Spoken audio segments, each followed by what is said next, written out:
This is All According to Protocol, a short sci-fi story about cosmic horror. And if I did my work correctly, this story gets pretty disturbing, so this is your content warning.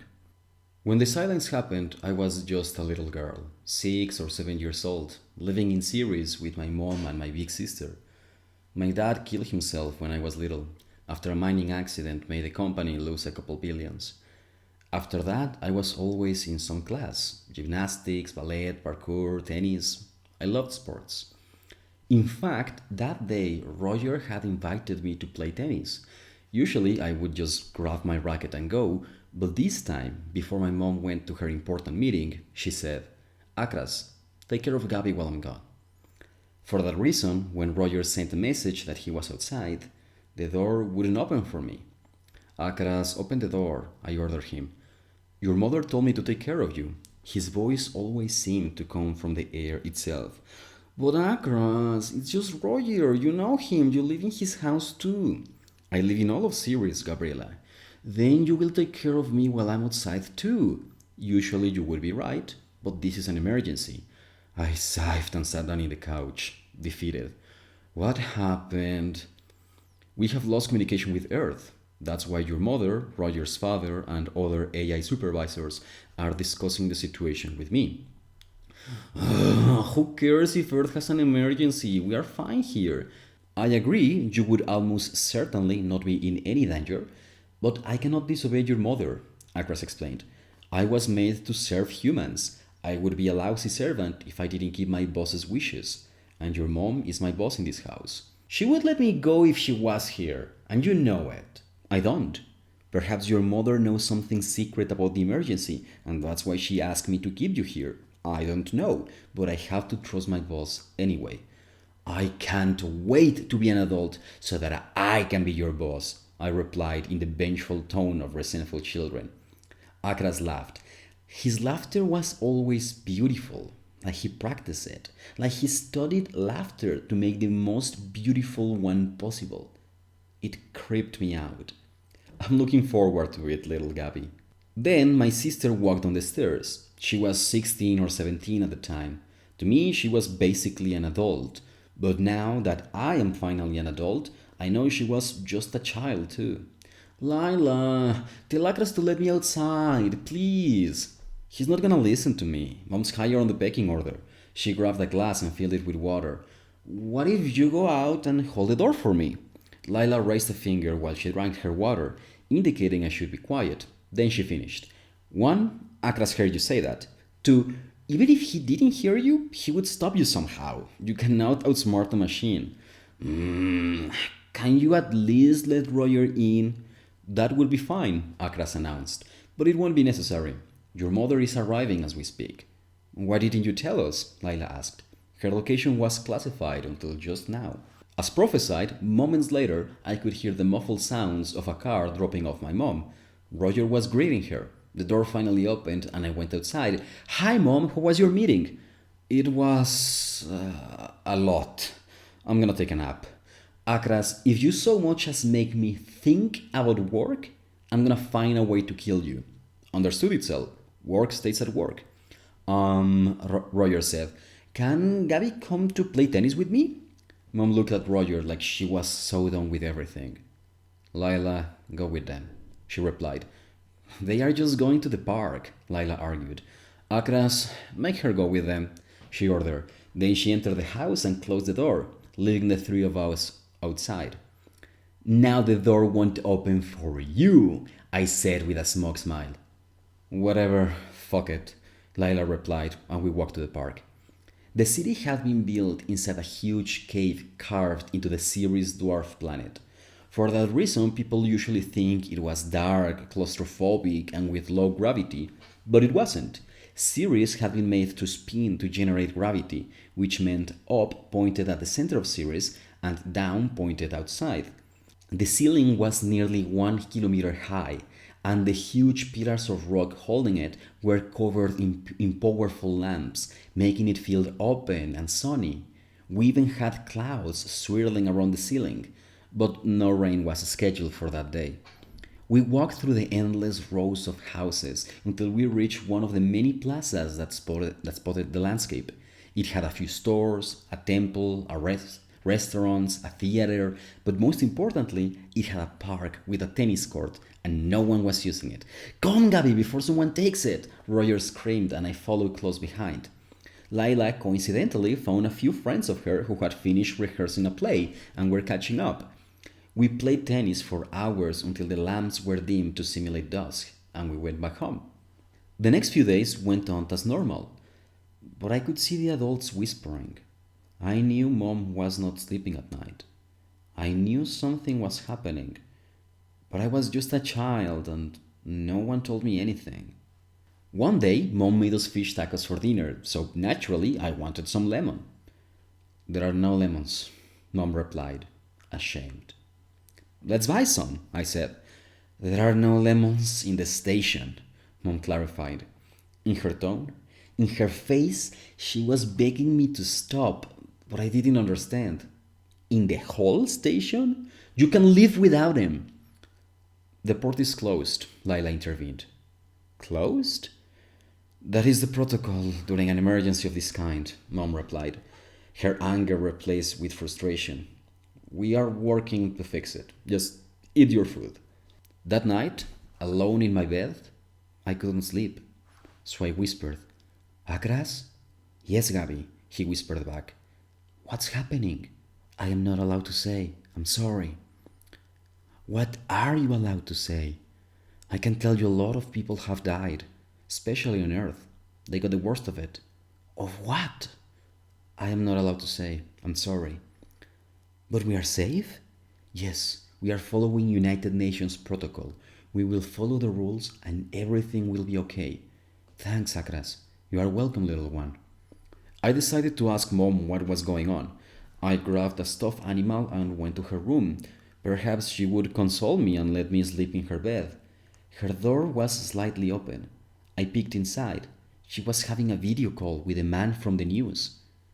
"The crew of the Nergal is orbiting the station, begging to be left inside. Do we have an answer now?"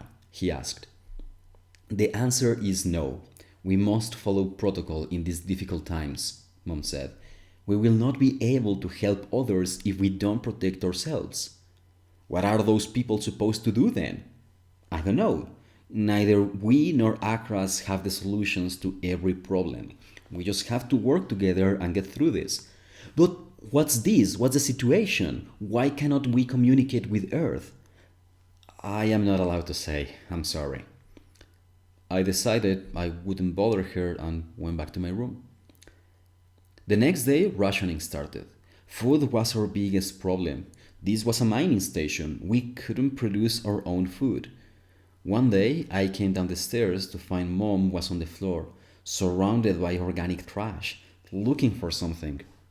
"Mom? Come help me, Gabby." "Mom, what are you doing?" "I'm looking for seeds. We are going to start a greenhouse, but we need seeds. We can print everything else except seeds." "Seeds of what?" Anything. Just look for seeds. Even if they are broken or crushed, they might still work. Everyone is doing the same." "Everyone?" "Jeez, Gabby, now help me." I knelt on the floor looking for seeds among the rotten peels and crushed eggshells. I think I did find a few. I gave them to my mom, she put them on a little plastic container, and she left without saying anything. I cleaned up, but when Mom came back, she poured the trash back on the floor. "There must be more. We didn't look hard enough," she said, and so we looked again. A few weeks later, Lila and I were watching a movie in the living room when someone knocked on the door. I opened. It was a woman I didn't know. She looked jumpy. "Hello, who are you? Where's your mom?" "Mom's at work. Who are you?" I'm a friend of your mom. She told me to come pick up some bread." "We ran out of bread," I replied. "We do have some tortillas," Lila chimed in. Yes, tortillas, not bread. Sorry, that." She was very grateful. We didn't think much of that until Mom came from work a couple of hours later and opened the fridge. "Where are the tortillas?" she asked. Lila was happy to explain. "Someone came begging for food and you fucking idiot," Mom scolded her.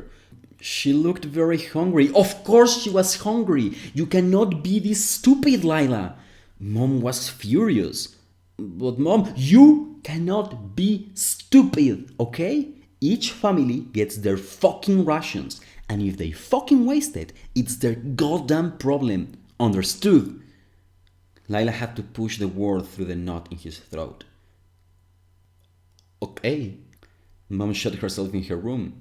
Lila cried in the couch. I put on another movie, but Lila didn't really watch it. It went on like that for a few months until one night Mom woke me up.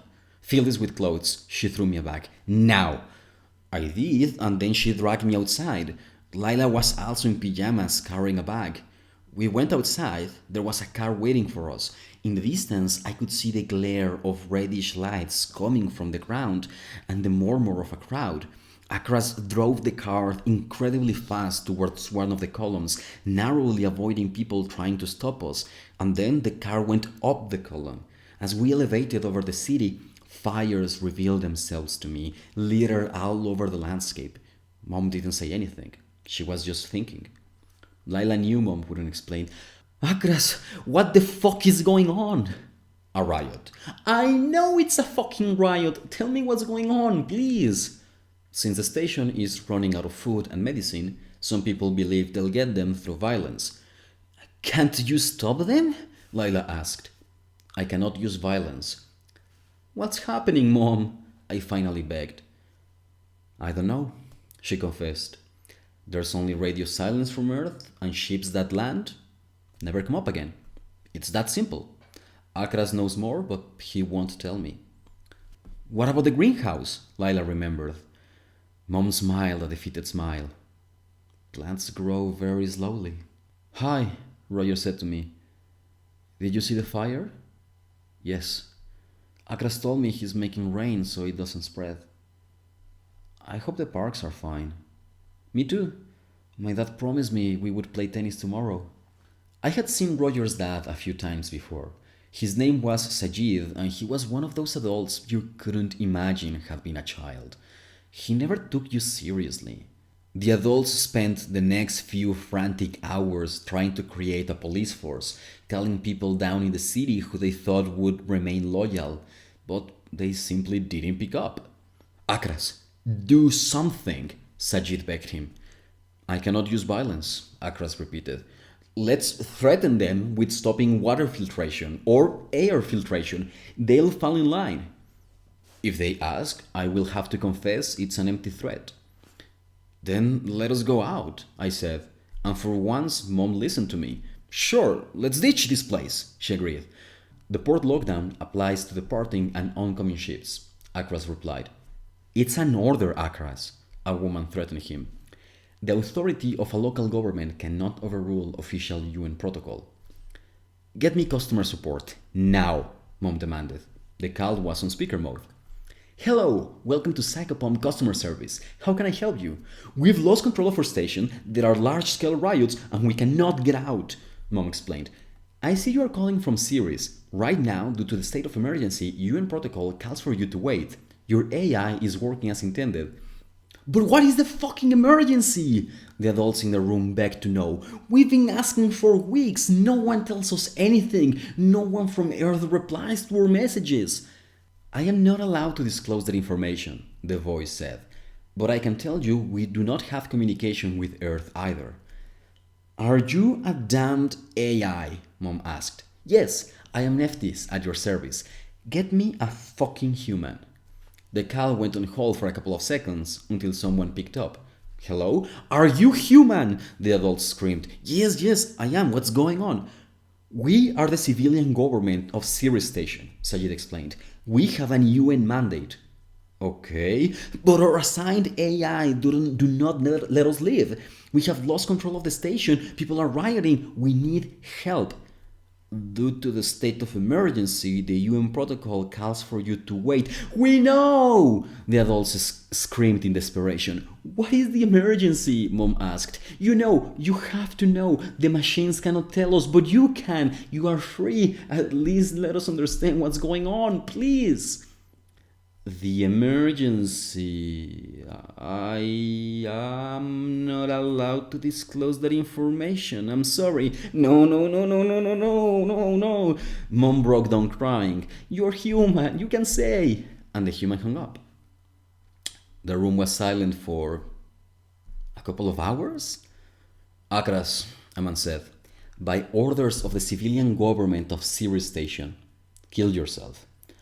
Protocol doesn't allow me to take that action during an emergency. I'll add it to the queue.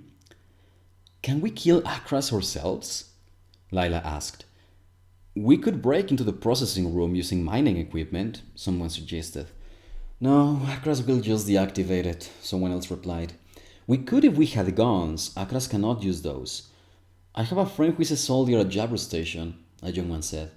I imagine they will come to the same conclusion with their AI, but they actually have weapons over there.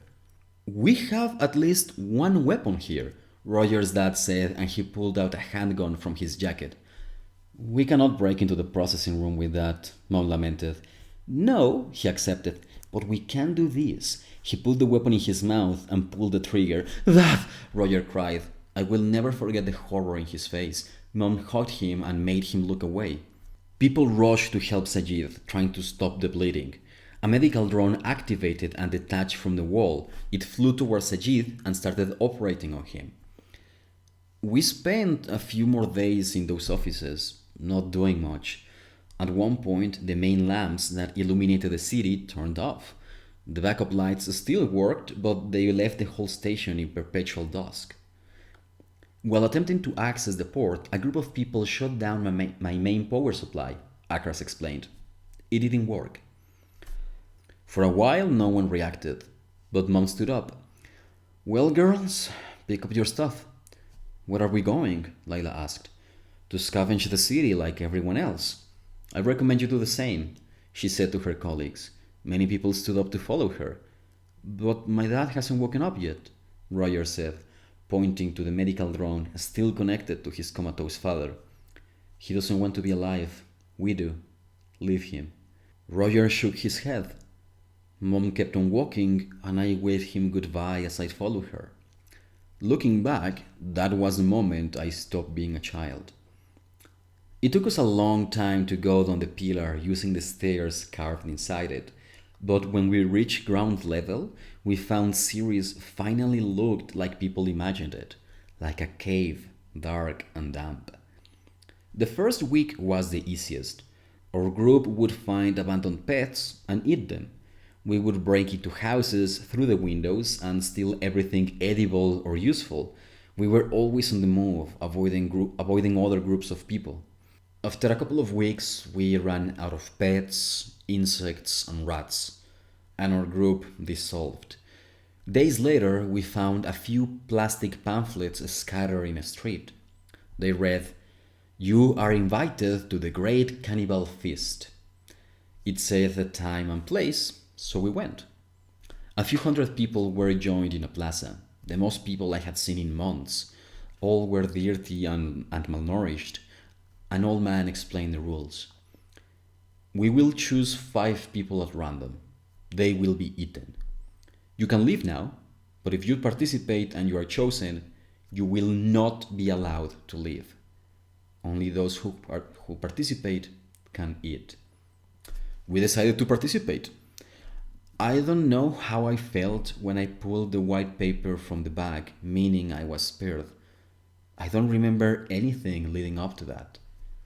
Most people who pulled out the black paper just closed their eyes before their head was smashed with a wrench. But one man tried to escape. They held him down and choked him. I finally began to cry. I won't, I said. I won't eat him. We have to, Mom said. He didn't want to be food. I screamed, but Lila raised one finger, indicating I should be quiet. We have to do everything we can to survive, or to help others survive. That is our protocol. Don't let his sacrifice go to waste. She lowered her finger, and I didn't complain anymore. In the middle of the feast, Mom stood up and screamed to the sky. Are you watching, Akras? I am. Well, I'm sorry. I truly am. It is clear the protocol was imperfect. If it was up to me, I could save up to 70% of the people still alive. Then do it! Someone begged him. It's not up to me. We must obey.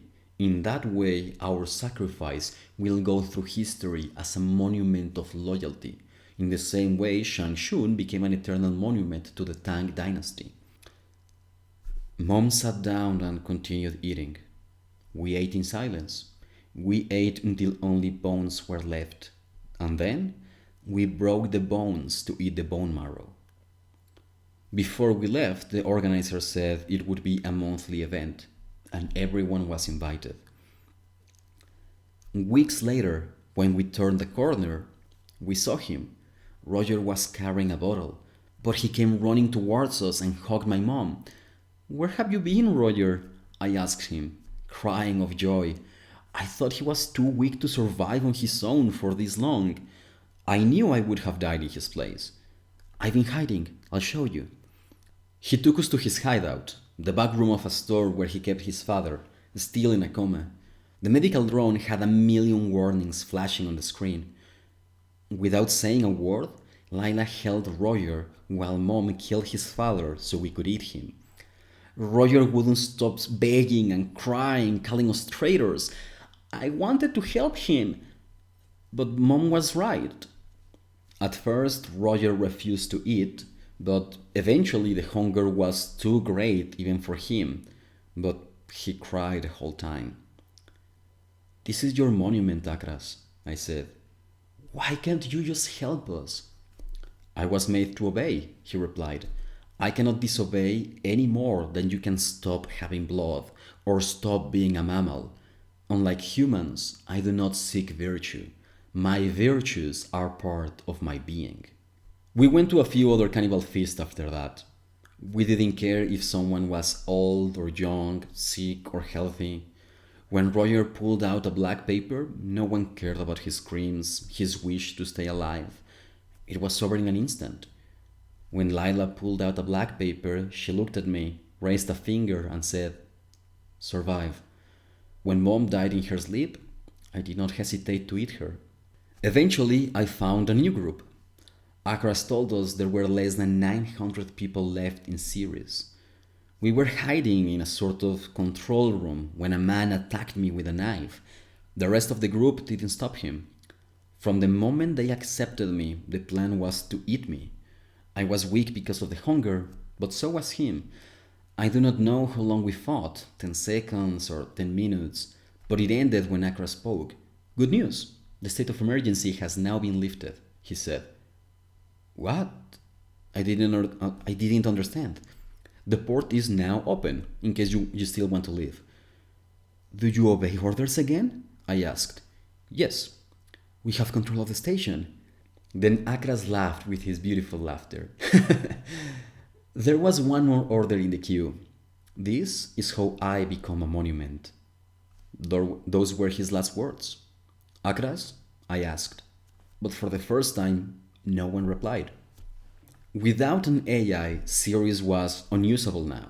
Soon, air and water filtration would fail. Temperature control would freeze us. Power management would drain the batteries. But at least the port was open and would remain operational for a while. The man with the knife was still on top of me, but he dropped the knife and stood up. He and his group went to the port, and I followed them. We got on one of the ships and we finally exited the station. The ships were stocked with enough rations to feed their crew for a few years if necessary. But since the main power supply had failed, most of that had rotten away. Only a few rancid cookies seemed safe enough to eat. I have a friend who's a soldier at Jabru station, one of the young men said. I just messaged him. He's still alive. They fought a war against their AI, but it seems they won. They took control of all the life support systems. Water, air, temperature, they've got everything. We headed to Jabru. The trip lasted a few days. The cookies ran out, but then we finally saw it. A huge cylinder spinning on the sky, surrounded by the warships they now controlled. Haneu, it's me! I made it! I'm out of Ceres! He said on the radio when we were finally on range. I'm so happy for you, man, the voice on the radio replied. Where are you calling me from? I'm on a ship right outside Jabru. I have 8 people with me. We all need medical assistance and food, but we can work in return. I imagine, hey man, listen, that's all great and all, but what? Jabru is damaged. Everything is fragile right now, so we have orders to not allow any refugees inside at the moment. That's the protocol until the situation improves. I'm sorry.